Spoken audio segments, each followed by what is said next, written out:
The train station bustled with noise and motion, luggage wheels scraping concrete, announcements echoing from dusty loudspeakers, and the chatter of commuters rushing through their routines. Amid this chaos sat a man, grimy, ragged, forgotten. His name was Ravi, a former factory worker who had lost everything after a fire destroyed the plant he worked in. No compensation, no savings, and no one left to lean on. He stretched out his hand to passersby. Most ignored him. Some shook their heads. Others looked away. Then he saw a man in a crisp navy blue suit, striding confidently, a leather briefcase swinging at his side. Ravi extended his hand. "Sir, please, just a little money for food," Ravi pleaded, his voice hoarse from hunger and rejection. The man paused. For a moment, Ravi hoped, but instead of reaching for his wallet, the businessman looked him square in the eye and said, "I only pay for value." Then he walked away. Ravi sat there stunned, the words cutting deeper than any refusal he'd ever heard. "I only pay for value" felt cruel, arrogant, but even more painfully it felt true. That night, as he huddled on a bench under a thin sheet of newspaper, Ravi couldn't shake the phrase. "What value do I have?" he thought. "What can a man like me possibly offer anyone?" The next morning, something shifted. Ravi scavenged through garbage bins and found a partially working pen and a crumpled notepad. He wrote 3 words on the first page: create, learn, offer. He started helping the chaiwala nearby carry crates. In return, he got leftover tea and a biscuit. He swept the corner where he used to sit, making it cleaner for himself and others. Soon, the vendors began to notice him, not as a beggar, but as someone trying. One day, the chaiwala, impressed by Ravi's consistency, handed him a tattered paperback book, Think and Grow Rich. It was old, missing the cover, but it lit a fire in Ravi's soul. He began reading at night under the dim train station lights. During the day, he offered to carry bags, clean stalls, or do odd jobs. Anything so long as he was offering value. Over months, Ravi saved enough to rent a shared room in a slum and buy a second-hand smartphone.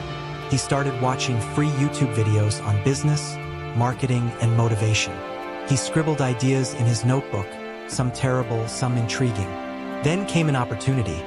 A vendor mentioned he needed help creating a WhatsApp catalog for his street food business.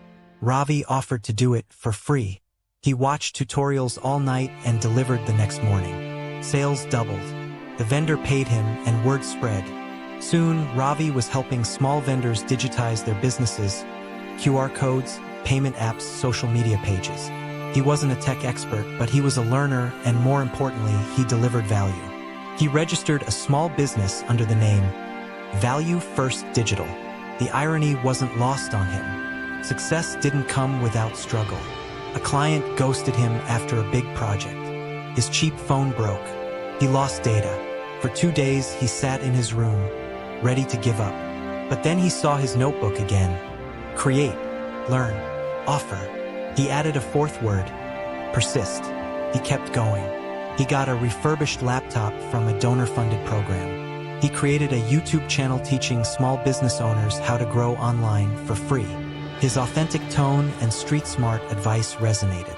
Within a year, he had clients across the country. He hired 2 team members, both former street kids. 5 years later, Ravi's company was featured in an online business magazine as one of the fastest-growing digital solutions for micro-entrepreneurs. Investors noticed. One offered funding. Ravi accepted, but insisted the core mission stay the same: empowering the small, the overlooked, and the forgotten. His platform now had over 100,000 users, most of them from slums, small towns, and rural areas.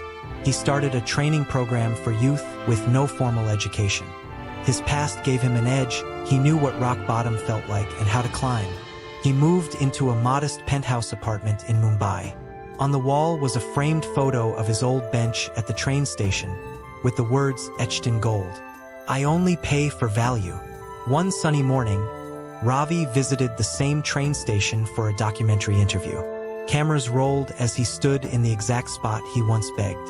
Then, from the corner of his eye, He saw an older man in a navy blue suit step onto the platform. The face hadn't changed much, only the hair grayed. Ravi walked up to him. "Excuse me, sir. Do you remember me?"